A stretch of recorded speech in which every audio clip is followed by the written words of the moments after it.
It's very quiet. Yes, the numbers are going up. What happened? What's happening? They're playing music and there's like No, salsa. no, no. People are coming in. People are coming in. Okay. You don't make jokes or something? Oh. No, I can go. Sorry, I don't do jokes. Hi, everyone, and welcome to the VDEV CEPR Bread Seminar Series. We are delighted to have James Robinson from the University of Chicago High School of Public Policy as our speaker today. So the seminar will run for an hour with about 50 minutes for the presentation and 15 minutes for the Q&A at the end. During the final Q&A, I'll open the microphone for the participants who have asked questions before that seem to be well targeted for the Q&A or people who raise their hand. You can place your question during the Q&A box at any time during the talk. James has two coders that are going to be answering some of the questions there. If some questions feel like a good clarification, I may stop James and make sure that everybody gets to hear the answer. And otherwise, some of the questions will be kept for debating at the end. So on this note, I'm just going to let the floor to James. Thank you. Okay, thank you very much. Thanks, Garance, and thanks for inviting me, everybody. Let's see if we can pull this off.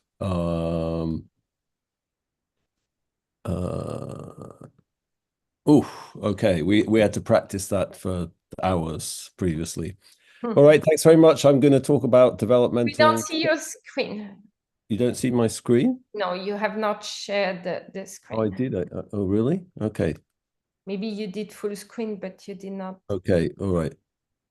Good. Now You're sharing. And now we need to go full screen. Okay. All right. Gosh. All right.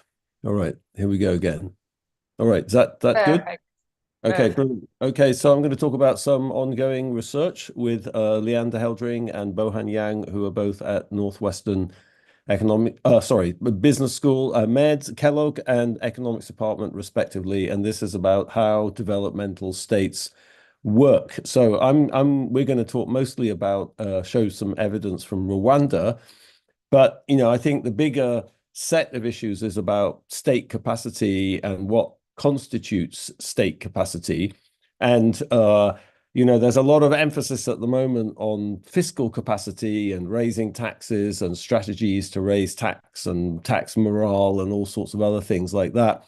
But I think even holding constant the fiscal capacity of states, there's an awful lot of variation in their capacity, more generally meaning their ability to get things done, to implement policy and organize society, both today and historically. And I think a fact that, like contra the obsession with the fiscal state, a fact, that's relevant to this discussion is that actually, frequently many people who work for the state don't get paid. Okay. And that's not just a kind of feature of what you might call late development. It's also a feature of early development. So, for example, in the British case, we've all had this idea in our heads for a decade, which has come from John Brewer's book, The Sinews of Power, which is about the construction of the fiscal state, the excise tax bureaucracy after the Glorious Revolution. Brewer points out for the first time, customs was bureaucratized, excise tax system was bureaucratized. There's this kind of wonderful Weberian state. What do I mean by a Weberian state? I mean a state organized along, what Weber called rational legal lines with bureaucracy and incentives, solving principal agent problems and all that kind of wonderful stuff, And it's true, that bureaucracy did exist, but actually, it was very small relative to the number of people who were actually working for the British state. And most of those other people were not getting paid. So here's some estimates, of another parallel project that Leander and I are doing with Davis Kedrodsky and Matthias Wiegand, looking at the organization of the British state. It's actually not Britain, it's England and Wales, but we don't have a nice terminology for England and Wales, So with all the due apologies to the Scottish people in the audience, the British state, I don't want to spend too much time talking about this because I want to talk about Rwanda, but just to kind of give you a sense of this, which is up here in 1835. Here's the 21,000 people. This is what John Brewer is talking about. There's professional bureaucrats and civil servants in London, in Whitehall, and then there are these excise officers, but there's only about 4,000 of them. Okay. What about in the rest of the country? Well, there's 95,000 people running parishes. So there's about 14,000 parishes kind of throughout Britain, the lowest administrative unit. There's 95,000 people running parishes. None of them get paid. There's county administration and there's borough administration. So the borough administration are the cities, if you like, Liverpool, Manchester, London, Birmingham, Norwich, etc. Okay. And what's kind of amazing about that is at the county level, 90% of people are unpaid. And even at the borough level, 70% of people are unpaid. So these people are providing judicial services, dispute resolution, the jails, law and order. They're building roads and bridges, lights, sewers, all sorts of kind of critical local public goods. 70% of them are unpaid. Okay, so I'm going to talk about Rwanda. But just, to kind of get some sense that this is actually a feature probably of most states in their early phase of development, right? So you might ask, okay, well, how on earth, I didn't learn anything in principal agent theory. I learned something about high-powered incentives, when you can use them and when you can't, but I never learned anything about when you can't pay people at all. I don't think there's any models of that. So how do you motivate people when you don't pay them? Okay, and our hypothesis and the sort of big agenda here in which Rwanda is going to seamlessly fit is, well, you exploit the nature of society. Society is not actually a whole kind of group of atomized individuals. They have all sorts of connections and all sorts of social preferences. And in fact, in the English case, the English and Welsh case, how you motivate these people is by exploiting notions of status and prestige and allowing status and prestige to accumulate from holding various offices in local and county and borough governments. You could exploit career concerns also, meaning some job is a stepping stone to something else that could get paid or will get paid. But you kind of exploit the sociology of society to get things done. Okay. And of course, the instruments you have to use depend on the sociology, and that's going to be very different in different contexts. Okay, so that's all I have to say about Britain. Today, we're going to talk about Rwanda, but hopefully, you can fit it into this bigger picture. Okay, why Rwanda? Why do research on Rwanda? Well, Rwanda is a sort of Rwanda is a poor country, of course. I looked at the World Bank, webpage yesterday. GDP per capita just got over about $1,000, in 2015 dollars. But it's experienced very rapid economic growth, as you can see here, since the genocide in 1994. So I think everyone's heard of Rwanda, here's an interesting experience of rapid economic growth. Like, what's going on in Rwanda? And I think also probably what everyone knows about Rwanda is it's extremely well governed. Okay, if you look at data on governance, here's some data from VDEV, just sort of, we could all discuss these numbers, but trying to characterize how effective the government is. Rwanda looks something like Greece, it looks something like Colombia, but of course, relative to GDP per capita, Colombia is $6,500, Rwanda is $1,000, Greece is, I don't know, 20-something thousand dollars. Of course, Greece is not the most fabulously governed country in the world, but there's an enormous gap between Rwanda and any other place you might look at in sub-Saharan Africa, or maybe not Botswana, but I just plot, Nigeria at the bottom here, and the sub-Saharan African average, just to show you that, there's real governance in Rwanda. So if any of you have been in Rwanda, you'll know that this is picking up something real. And where does that come from? Where does that come from? We kind of think that this governance is connected to that successful economic growth. I'm going to show you some evidence that that's true, but where does it come from?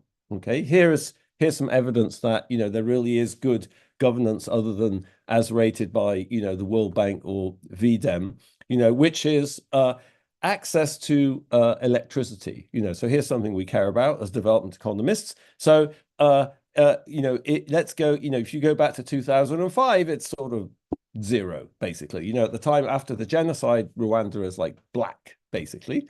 And now what you have, it's up to 80%. So 80% of people have access to electricity, either kind of grid or some off-grid, solar or some other way of generating electricity. So here's a remarkable expansion of public goods. And of course, this is 80% is way over this. I should have got the sub-Saharan Africa level here, but 80% is way over the sub-Saharan African level. So Rwanda has gone from sort of nothing to something far above, sub-Saharan African average electricity access. Okay, so here's a payoff of effective governance. All right, so how has it done this? Well, not through taxation. So here's again the data I dredged off the World Bank webpage yesterday. Tax revenues relative to GDP are 13.5% at the moment. You can see, if you go back to the time of the genocide, it's like less than 10%. And today it's 13.5%. That's what they say. So according to the International Monetary Fund, whose opinion we all take extremely seriously, you have to raise 15% of national income to have a serious government. And the point here is that not that having 15% of national income might not be good for running the government, but there's many other ways to run a government. And Rwanda has this fantastically effective government, but it's below 15%. Okay. And in fact, there's a big gap in the series here, but, for a lot of this hole in the data, maybe somebody has better data than this, but this is what I could get from the World Bank webpage. It's way below. It's not just like below 15%. It's way below 15%. It's around about 10%. Okay. So how have they done this? Now, given the British example I started with, you might be already kind of joining up the dots, and sort of saying, well, maybe they've been doing it by not paying people, and that's actually true. So this is a reconstruction of the organization of the Rwandan state from a Belgian anthropologist called Bert Ingalaire, where we're kind of working now to do something like really nice with the government at the moment. But just to give you a sense of this, and this is useful later for when I start talking more about the organization of the state in Rwanda. There's lots of levels. There's the Nyumbakumi, like you have to forgive my dreadful Kinyarwanda pronunciation. And this is just a kind of group. This is the most informal part of the state. It's like a group of 10 households. So we're not going to spend much time on that. There's the village level. Okay. So at the village level, there's a bunch of people working for the state. You're going to see the village is important in a minute. No one gets paid. Okay. It's a bit like the British parish. No one got paid in the British parish either. Up from the village, you have the cell. Okay. Well, there's one person, the secretary executive of the cell, they get a salary. But everybody else, they don't get paid at the cell. I go up to the sector. Well, now there's a couple of people. The executive secretary gets paid. There's one other person that gets paid.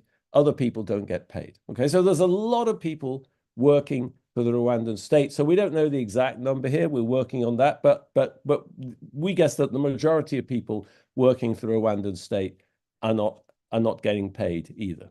Okay, so then the question is, like in the British case, I sort of waved my hands and talked about prestige and status. So the question here is, how do you make such an effective state work?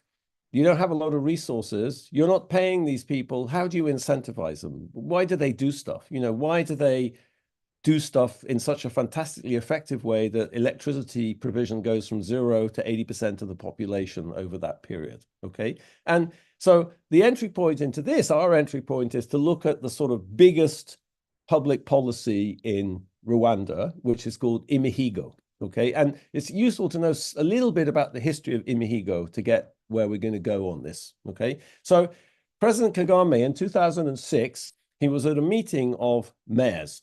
And the mayors, this is like the mayors are up. This is like the districts. I think there's 30, if I remember correctly. Someone can contradict me, correct me. the mayors were making these exaggerated promises of what they were going to deliver, and I'm going to be the best mayor in Rwanda and stuff. And Kagame says, you know, in Rwandan culture, you don't make promises you can't deliver on. And he invokes a pre-colonial norm or practice or called Imihigo, which was, I think my understanding is that, you know, this in some sense originates in the army, that you kind of, a warrior would promise to do something or achieve something in battle. And if this was not accomplished, they'd be kind of humiliated, all right? Talking about status. So Kagame takes this principle and he sort of reinvents it in the context of the modern state as a tool of policy implementation. So you can make promises, but you'd better deliver on those promises. And then he sort of converts this, you know, with the help of the Ministry of Local Government into a massive kind of system of policy implementation. So let me give you a sense of actually how that works today. It starts at the village level. So those villages I showed you with the unpaid officials, each village comes up with like 3 priorities. Okay, what do we want? We want a new school, or we want a bridge over that river, you know, or, you know, there's terrible flooding. We need to stabilize these hills, or whatever it is. They come up with some, I'll show you some real promises in it, or real priorities in a minute. So they come up with 3 priorities. Each village priorities go up to the cell, which is the next level up. And the cell aggregates these priorities, and then it goes up to the sector. And at the sector, the priorities of the government, which also the government has a development plan and they have their priorities, you know, the priorities of the government come down, and these are sort of reconciled. So there's this enormous process of kind of outlining priorities, kind of aggregating priorities. That's a process, you know, we're trying to study how that works exactly, and reconciling the kind of priorities at the lower level with the priorities coming down from the top. Okay, so this is just off, you know, you can look at the Imihigo webpage, you know, here's the, you know, it starts with the village. There's that village executive committee, which I sort of outlined, you know, they come up with these, and, you know, the way this sort of works in Rwanda, if you know something about Rwanda, is, you know, is that, okay, you know, we have our priority, meaning we'd like a new school. And the government sort of says, okay, fine, we're going to there's this complicated process that I've been describing, you know, some complicated collective choice problem, and we're going to give you the school. And we're going to give you this, you know, we're going to give you some concrete and the bulldozer. We're going to lend you a bulldozer. We're going to send some people from Kigali with a bulldozer and whatever. But you have to do this. You have to input labor. Maybe you have to raise resources. You know, in Kigali, if you have a kind of unpaved road, for example, if the people on the road can collect 50% of the necessary funds, they can go to the city government in Kigali with the money, and the city of Kigali will put the rest of the money in and give them the equipment, and then they have to contribute labor in order to pave the road in their neighborhood. So everywhere in Uganda, there's this kind of collective kind of input into public good provision. So this is a sort of systematizing, in some sense, that whole thing, and trying to, you know, reconcile different objectives with the amount of resources available, and, you know, through this collective choice problem that we can only imperfectly observe at the moment, but we're working on it. Okay. So you know, here's a sense of the citizens' priorities, you know, which comes from the Ministry of Local Government in Kigali, who we've been working with. And, you know, just to give you some sense, like, these are different districts: Muhanga, Gisagara in the southern province. Here's the sector, you know, and this is you know, these are the priorities that kind of come up from the villages. So, you know, there's a cell, and then you can see here, there's a cell, there's a sector, and, you know, these are coming up from the bottom. So at the moment, we don't have all of the priorities of all the villages. We just have them at the cell level. But just to give you a sense of what these things look like: construction of the road linking Kigaga to Nyagatovu, construction of this particular road. So they like roads, a drying ground for rice, rehabilitation of this office and office materials, okay? Construction of a health post, all right? So these are all kind of public goods which are being asked for. And then what the government does is there's this collective choice problem. Out of this comes, okay, we're going to do this, we're going to give you this, we're going to give you that. You have to put these inputs in. And then the government, through the National Institute of Statistics, kind of evaluates how well all of these things have done. Okay, so the Imihigo, there's a very elaborate process of evaluation of these Imihigo. So all of these agreements that I'm sort of describing, that this aggregation of all these different inputs, there's a bunch of decisions that are made about what the state is going to produce, and then these have Imihigo contracts associated with them. Okay, so and then the National Institute of Statistics evaluates these contracts. Okay, so we have all of this data here. We're still playing with this, as I said, and there's other things we don't have here. But what we do have is all of the information about the evaluation of Imihigo contracts from 2019 to 2024. So we really have a kind of measure of how well these different projects were implemented. So one of the things we're going to do is to kind of look at the variation in that, as a measure of kind of state capacity. All right. So, I mentioned social status. It's not just British people who love social status. Everyone loves social status. No, so here's President Kagame right in the middle, and this is the Imihigo Awards in 2002, 2015, 2016, where people who were most successful. These are mayors who were most successful at implementing Imihigo, at kind of implementing all these things, are awarded with cool little things to put on their desk and stuff like that. So okay, so what I'm going to show you to start with in the empirical results is based on these Imihigo marks from the National Institute of Statistics. As I said, we have them over this period 2019 to 2024. These Imihigo contracts are sort of annual. The government does this annual process. This social choice problem I'm describing happens annually.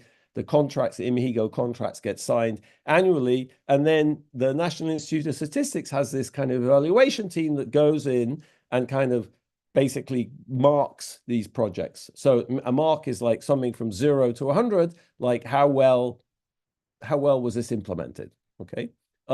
Now, what they do is, so we can look at the variation in that, but of course, you might also be concerned that, how is that connected to any real development outcome? I showed you the rural electrification. There's a real development outcome. So we're going to merge this data on the evaluation of these Imihigo projects with household survey data on all sorts of different things. And what's interesting about the way the Imihigo is organized is that the National Institute of Statistics kind of organizes the sort of different types of Imihigo projects into different sectors, into education, energy, health, ICT, etc. So there's 8 different kind of development sectors. So what we can do is, we can look at, the performance of Imihigo projects within these different sectors. And then we can match that to the household data to look at like real development outcomes in education, in health, in energy. So, do you have access in these surveys, for example, in these household surveys, they ask about, are you connected to the grid, for example? So we can measure that directly in the household survey. And then we could look at, the connection between how well implemented Imihigo projects in that particular development sector are in energy. We could link that to the probability that a household is actually linked to the electricity grid. So we have like real outcomes. Okay, we're not just, I don't know how skeptical you might be about the government evaluation, the National Institute of Statistics evaluation of government policy. You might be some kind of cynic who thinks that, well, the government is going to massage all this data and stuff like that. And, I have to say, like, our impression of like working with these people for a few years now is that they're like unbelievably serious. And I should say something about that data on priorities also. You might think, President Kagame has a bit of a reputation as an autocrat, but like what we found sort of fascinating is that that data kind of exists. The Ministry of Local Government, a subsidiary, a part of the Ministry of Local Government, has all that information, and which they shared with us. And what was fascinating is that what we realized was nobody knew that data existed. Like the World Bank, people didn't know it existed. The British government, the DFID people didn't know that it existed. So if it's some elaborate kind of hoax, you wonder, like, who's the audience? Like if there was an elaborate hoax of kind of participation, you'd think that the audience would be the donor community in order to get resources. But actually, that doesn't seem to be the case at all. They collected the information because they're sort of trying to understand how this whole process works. So we could talk about that if people, maybe it's too boring to talk about, but my own experience, once you start talking about Rwanda, people start coming up with these conspiracy theories, and we don't have anything to say about elections or anything like that. We're just trying to understand state capacity. And I think if you've been in Rwanda, you can see there's a heck of a lot of state capacity compared to anything else, in maybe Botswana, but even compared to Botswana here, there's a kind of ability to kind of get stuff done that's not even true in Botswana. So, all right, just to sort of air those kind of issues. All right, so what we're going to do with the data is we have, there are these different levels, as I said. There's sectors, there's districts, but there's 416 sectors, and underneath that there's cells and villages. So we're going to look at this kind of data at the sector level, but we have a lot of variation here, within these geographical sectors, but also within these different development sectors to which we can match this household data. Okay, so the first thing I'm going to show you, I think I have about 10 minutes left. The first thing I'm going to show you, or 15 minutes if you're really indulgent, the first thing I'm going to show you is just some sort of cross-sectional thing where, we can we can look at like real development outcomes. We can look at success as going to be a measure of Imihigo success, the success of projects in a particular sector, in a particular district. We can control for the number of projects. You might think that's going to be, there's variation in actually how many projects you implement in a particular development kind of sphere and in a particular district. So of course, there's more projects, you might think development's bound to go up. So we can just control for that. And then we can have sector fixed effects, and we can have, like geographical sector fixed effects, and we can have these development sector fixed effects also. Okay, so that's, just looking at that kind of cross section to see, is there a connection between the success of the implementation of Imihigo and these development outcomes? I don't know if that's, I'm going to get to what explains, the variation in the success of Imihigo, but that's where the sociology comes in. But just as a kind of reality check, to kind of hard-nosed development economists, we thought we'd start with some real development outcomes on the left-hand side, and then we can look at this in a kind of event study. We have quite a few waves of this household survey. It's not a panel, so it's a repeated cross-section. We have quite a few waves of this household survey over time. And we can sort of look at, with our Imihigo evaluation data, from the period 2019-2024, we can kind of think of that as a sort of treatment, and then we can use that pre-data to look for kind of trends, pre-trends or something like that. And, here's what the cross-section looks like. Okay, so parceling out these fixed effects, we find a very strong relationship between Imihigo success and kind of average development. So developing, average across all these different health and education, et cetera, et cetera. Okay, very strong cross-sectional relationship. So there's different ways you can measure Imihigo success. So as I said, it basically, you can score these things between 0 to 100. I think whoops, okay, let me look at the regression table. What we've done here is just, to like look at, say, within a development sector, the proportion of Imihigo projects get 100%. So quite a lot of projects get 100%, like fantastic, really well implemented. And then there's a kind of range of scores, but a lot of the action seems to be, was it 100% or not? Okay, so the first two columns here are just basically using that. And then the last two columns are just, okay, let's just use the marks. Let's just use the average Imihigo marks, okay, that you just, so it all works, but I don't have a strong view on that. And so again, this is a sort of cross-sectional thing. We can use these different sorts of fixed effects for the geographical sector, for the development sector, because there's enough variation there. And we find a kind of strong relationship between Imihigo's success and these different development outcomes. So here, average development just kind of averaging across kind of all of these different outcomes within these different kind of 8 domains. But, you might take, what representative development, that would be, in the energy would be, did your household, was it connected to the grid? Okay, so just picking like one question. I don't have strong views on this. Maybe Leander and Bohan does. But so we find a very strong relationship between the National Institute of Statistics evaluation of the effectiveness of Imihigo and these development outcomes. Okay, so we like this Imihigo success data because it's a measure of government effectiveness. It's like a measure of capacity. It's like, did you manage to actually get this thing implemented? So that seems to be quite unusual to have a measure like that. And here we're just showing this is really connected to development outcomes. Okay, so I want to talk about sociology. So, we can do this kind of event study thing. You get the idea there. We have some kind of pre-periods here. If I look at this, we can, we have round 3, round 4, we emit round 5. So these are different rounds of this household survey. There was supposed to be a round 6.2, but it happened during COVID, so it was kind of incomplete and it was abandoned in the end without covering the whole country. So we just dropped round 6. So we have 3 and 4, we drop 5, and then we have round 7, which is the most recent round, and then we interact that with this kind of Imihigo success, which is that data I just showed you, basically like averaging across the period for which we had these Imihigo scores. And the success means, fraction of 100, projects that were evaluated at 100%. And, this is very preliminary, obviously, but just kind of think about, pre-trends here. All right. And we can use, lots of different types of fixed effects here. Okay. So let me unpack Imihigo. So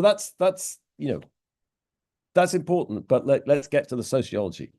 Okay. So what explains this variation we have all these fixed effects and stuff, and we could talk about identification, but let's think about what explains the variation in the effectiveness of Imihigo. Okay, so to that we need to go back to the sociology of Rwandan society, and the fact that if I thought about the history of the state and the state formation in Rwanda, Rwanda has a very particular sort of state formation historically. And it's an example of what, the great social anthropologist Aidan Southall called a segmentary state. So the best study of the construction of the state in 19th century Rwanda is by Catherine Newberry, which looks at the expansion of the state into the southwest of the country in the 19th century. And I feel like I don't have too much time to talk about this diagram, but it's a beautiful diagram. Up here is the Mwami. The Mwami was the king of the pre-colonial state in Rwanda. Mwami was around, until they were deposed in the 1950s. But if you get a chance to go to Nyanza, the Mwami's cows are still there. And if you haven't seen the Mwami's cows, I really recommend the experience. And what this diagram here is sort of capturing is how the state spread. So the state was called the Nginya Kingdom, and the Nginya was a kinship group. It was a clan. And the state spread by integrating other groups into the clan.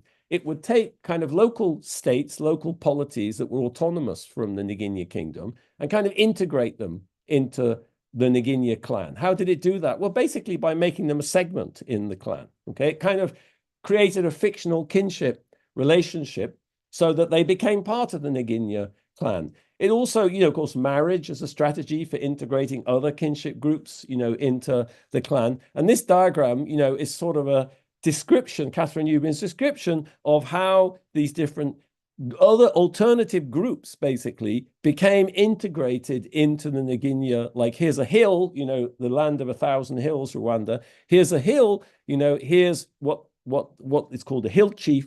And the hill chief was basically integrated into the Nginya kinship system. Okay, so this was, the whole state was built around kinship. Okay, so how does a state work like that? According to the anthropologists, reciprocity. Okay, so the whole thing hangs together with reciprocity. How could we look at that in our data? Well, here's a very crude way of doing that. We're working on it. So I told you we have all these priorities. Imagine you're a village or a cell, and think of the difference between the government giving you what you ask for or the government not giving you what you ask for. A natural hypothesis would be, well, if the government actually gives me what I wanted, then it's much more likely that I'm going to reciprocate with effort and resources and that the thing is going to be done properly. Okay, so with that data and priorities, we can break it into basically like, what we're going to call an alignment sample, meaning like we ask how aligned are, what the lower levels ask for with the priorities of the national government. And we can kind of break that by the median, and we can look at bottom and top. And we can ask here, like how effective is Imihigo, in these different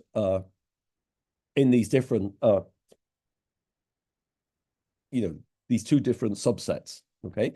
And what we see is Imihigo is much more successful in the aligned sample. So again, what we're doing at the moment is trying to use this to build like real measures of reciprocity in some sense. There's a lot of variation here. We're still trying to understand some of the data.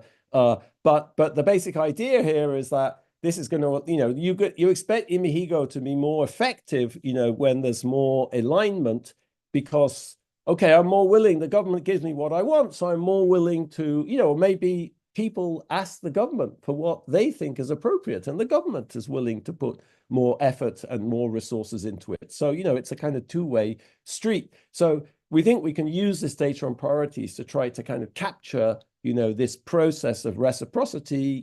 Now you might think, okay, but like there must be other sources of variation in reciprocity. And we think the answer to that is yes, and in some sense, the strategy we're going to use to unlock that is an amazing 1961 census that we located in the archive, in the historical archive in Tervuren in the suburbs of Brussels. We haven't found the micro data yet, unfortunately, but we have it at the sector level, and in 1961, in this electoral census, people were asked for their clan identity. Okay, so we know in 1961 where the Nginya clan were. More than that, as I'll show you in a second. But here's just to give you a kind of flavor of what this data might look like. Here's the share in different sectors of the population that were Nginya. So the dark red, so Kigali is sort of here somewhere, and the dark red, to the southwest, this is exactly what Catherine Newbury was talking about. So dark red means a greater proportion of people are members of the Nginya clan. This is exactly where the state was spreading in this period. But you can see here there's a lot of variation in the membership of the clan, and a simple hypothesis would just be like where the Nginya clan is denser, that's people that were more kind of connected to this historical state. And that's where this reciprocity, and this is going to be much more powerful, and other things equal, that policy implementation is going to work better in those places. So we can run a simple regression, where we put the Imihigo mark on the left-hand side to just trying to, now we're just trying, I showed you like, how the variation in this Imihigo mark is connected to real development outcomes. Now we're trying to look at the kind of the first stage, without running any IV thing here, of course, but just to say what could create variation in the effectiveness of implementation in the Imihigo mark. You see that it's very robustly correlated with the share of members of the Nginya clan at the sector level. Not just that, the Sindhi clan. What were the Sindhi clan? Well, that was the clan of the Queen Mother. So the Queen Mother, interesting topic for another day. The Queen Mother was extremely powerful constitutionally within the traditional state in Rwanda. And what about the Ega and the Gesera clans? Well, they were the clans of the ritualists. So there was this famous Ryan Gombe cult, which was the main kind of religious cult of traditional Rwanda, although it's hard to find out much about it nowadays. Everyone claims they don't know anything about the Ryan Gombe cult. Anyway, if you believe the historians, this was, the ritualists came from these two clans, and you find that's also robustly related. So this is all part of the construction of the state, and it predicts variation in Imihigo effectiveness. Okay, so I'm going to wrap up now just to say, tax is great, but there's many ways to, what do they say in Britain? Skin a cat. I don't know how that translates into Kenya, Rwanda. We haven't tried yet, I don't think. So there's many ways to skin a cat. And many examples, it seems like there's lots of tools and instruments you can use to get things done. And raising taxes may be great, but it doesn't seem to be necessary. And it's probably not sufficient either for getting things done. And I leave you with one, puzzling example also, which, we find very interesting, which is South Korea. We're all very interested in South Korea and how did South Korea implement policy and why was the South Korean state so effective? How did President Park, and not just President Park, but President Roh Tae-woo and Chun Dae-wan in the 1980s, how did they implement policy? Well, the interesting fact is just plotting without putting a caption on the slide. How embarrassing. If I plot taxes as a percentage of GDP per capita on the horizontal axis, against real GDP per capita, what's fascinating is right the way through from the mid-1970s here, President Park, kind of full steam ahead, export-driven industrialization, right the way up, 30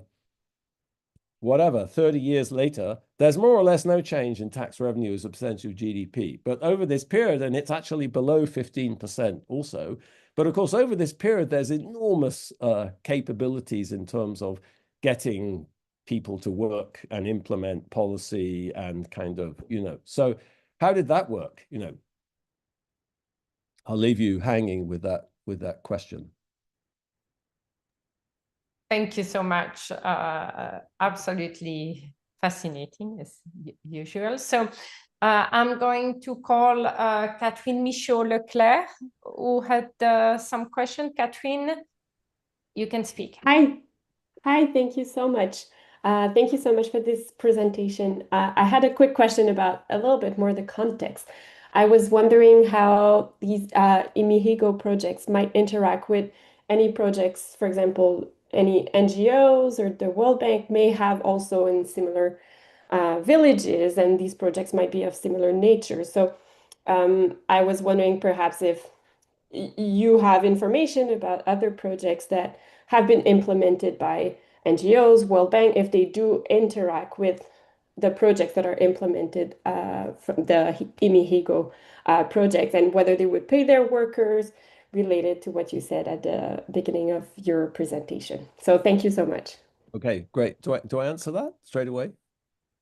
Yes, you can. Okay. Yeah. So my understanding, Leander or Bohan may know more than me, but my understanding is that the Rwandan government doesn't allow NGOs or the World Bank to independently operate. Everything has to work through their own development plan, basically. And the government has an enormous donor planning meeting where it kind of coordinates the sort of objectives of the donors with its own policy. So I don't think there are independent NGOs and World Bank projects in Rwanda. That's kind of my understanding. Is that right, Leander?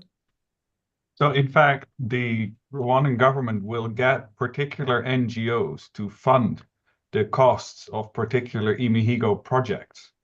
And so we will be able to see that in the data. So we can even measure the sort of mismatch in priorities between citizens and the World Bank or other donors. And we have the identity of each donor in the data. So I think that's a great question. And we'll be able to say much more about that if you stay tuned.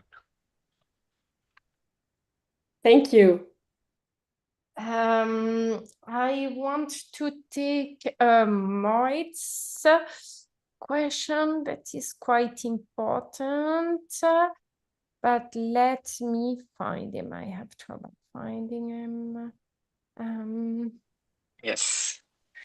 Oh, perfect. Everyone, thanks for the presentation. You kind of set this up as a puzzle of we have a state that doesn't collect taxes or not nearly as much as we thought they would need. And then they're also not paying lower level bureaucrats any salaries. And yet somehow we're defying the laws of high-powered incentives and all of that, and these people still deliver. Do we know that these lower level bureaucrats aren't just collecting their own taxes at the lower level, and the government just kind of leaves them to collect their own taxes, and the prestige is just code for, well, this is your village, you're your boss, you get your own tax revenue? So I can say in the British case, we have a huge amount of information about that. So we actually know in 1835, whether anyone was collecting any kind of perquisites or like stuff in kind, free food or whatever, or, fees, so we have a lot of information about like salaries, and we have all this other stuff. In the Rwandan case, we don't know anything about that. I don't know anything about it. Leander, do we know anything about it? There's no like statutory right for anybody at a lower level to independently raise any taxes. Now, whether that informally happens, it's a really interesting aspect of this, because if you interview people, James and I and Bohan too have been to Rwanda many times, and you interview people that are part of this process, one thing that comes through is that there is sort of an implicit social contract here, right? It all hangs together of everybody doing what they say they would. And so everybody points out that, for example, corruption is completely antithetical to the implementation of this whole system, because people feel cheated and they just stop, right? So people don't do anything if the person that is asking them to help with the building of this school, for example, then asks for a side payment. So we don't have any systematic data on this, other than that Rwanda does publish statistics on corruption by village when it's detected. And so that doesn't seem to sort of systematically vary with the implementation success of Imihigo. And our interest in trying to understand this sort of notion of the social contract. Like I said, it's the flip side of the Imihigo promises, is that if you break the promise, the whole system breaks down.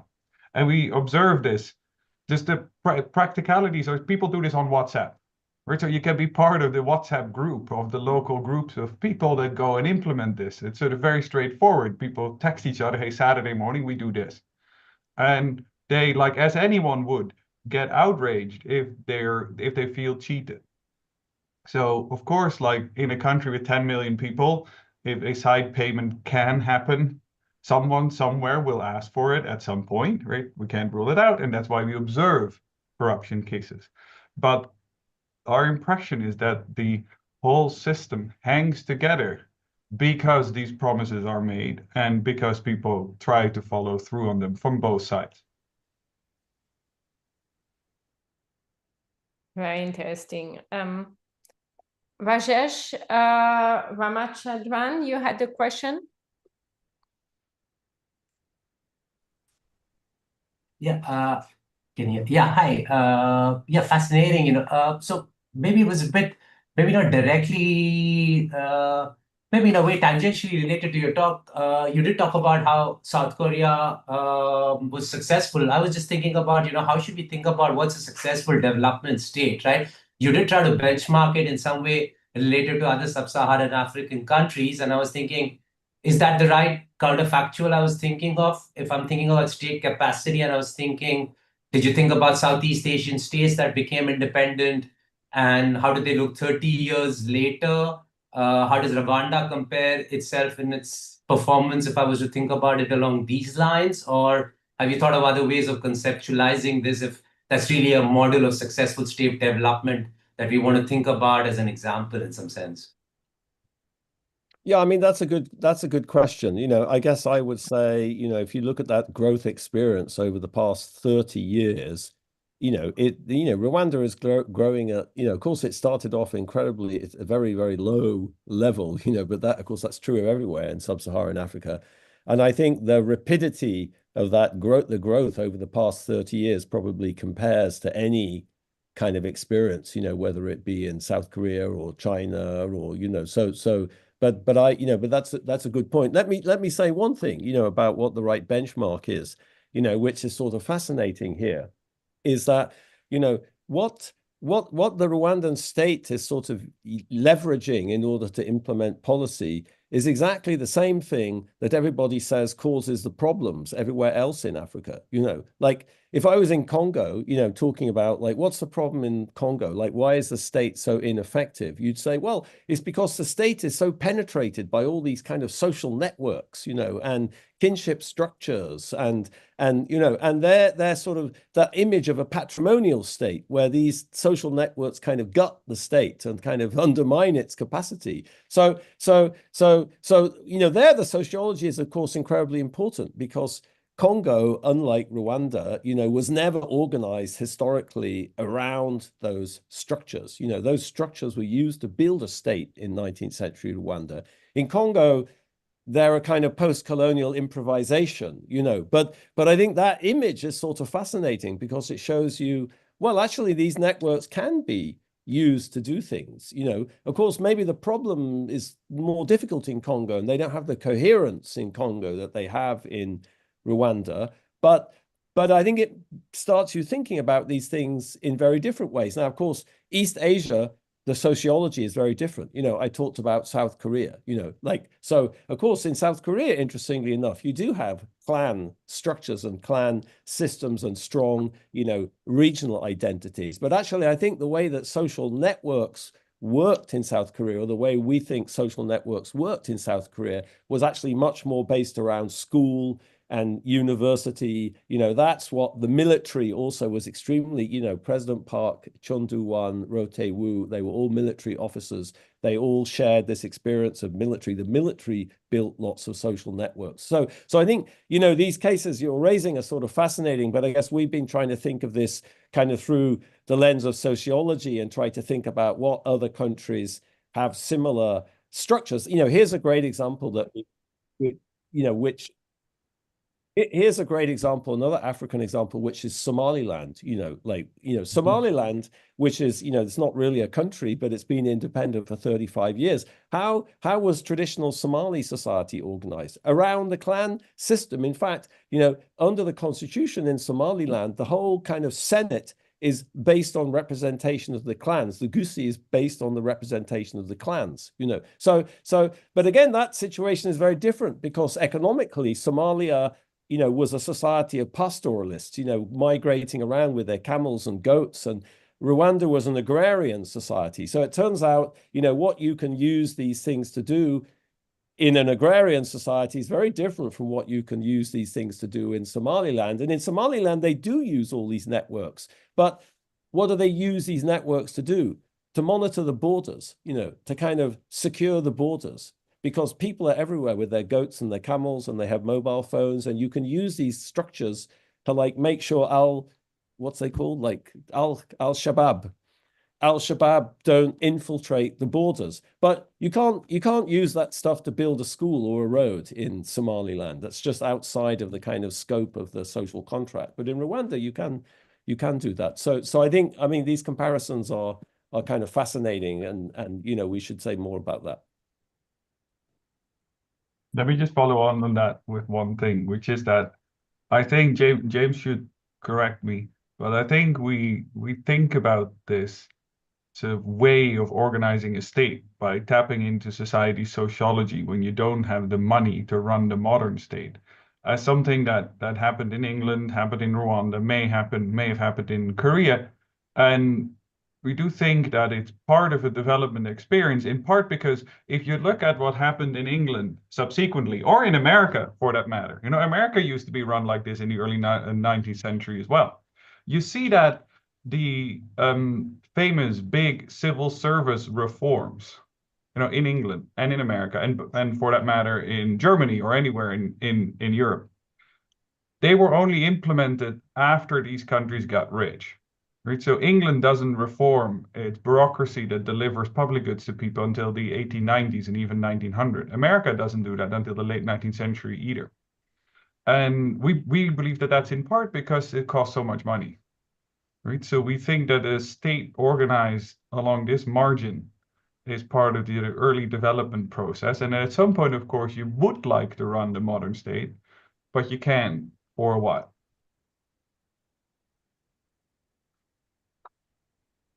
fascinating.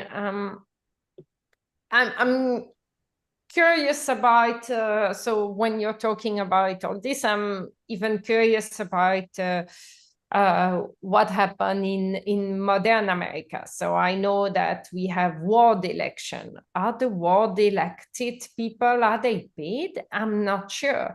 We have like local neighborhood association, and those people block absolutely every green improvement that one could put to their house in the name of historical preservation of houses that are 200 years old. But those people, I think, are self-appointed and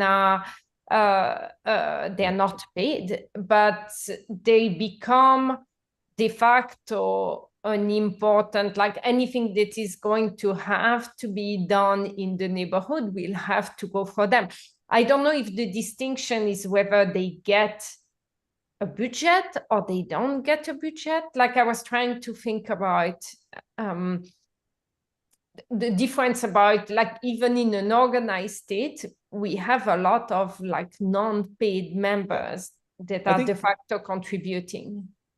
Yeah, I mean, in Britain, in Britain, there's a big difference between kind of bureaucrats and politicians. You know, like local councillors in Britain don't get paid, but the civil servants get paid. You know, so I think that I don't know the facts in the United States, but that's probably true in the US. Like a lot of local politicians don't get paid, but probably the civil servants do get paid. I don't know.